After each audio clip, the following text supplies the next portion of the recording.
టాలీవుడ్లో జోరు మీదున్న ప్రొడ్యూసర్లలో సాయి కొర్రపాటి పేరు ప్రముఖంగా చెప్పుకోవాలి.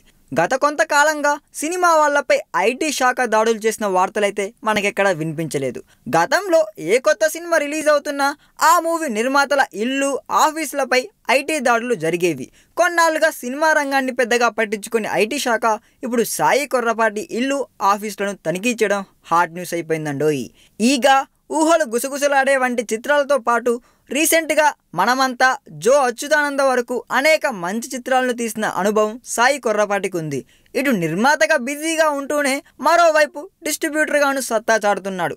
తాజాగా బాహుబలి 2కి కూడా కొన్ని పెద్ద ఏరియాలకు రైట్స్ తీసుకున్నాడన్న వార్తలు వినిపిస్తున్నాయి. ఇంత స్పీడ్ చూపిస్తున్న ఈ ప్రొడ్యూసర్ కమ్ డిస్ట్రిబ్యూటర్పై దాడులు చేసిన ఐటీ శాఖ దాదాపు 6 గంటల పాటు ప్రశ్నల వర్షం కురిపించిందంట.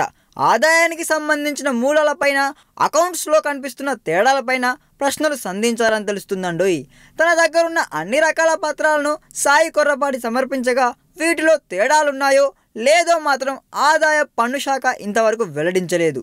మరి చూడాలి ఎప్పుడు చెప్తుందో ఆ శాఖ. ఈ వీడియో మీకు నచ్చినట్లయితే సబ్స్క్రైబ్ చేయండి. ఫిలిమి స్టార్స్ బోలెడంత న్యూస్ బోల్డ్గా.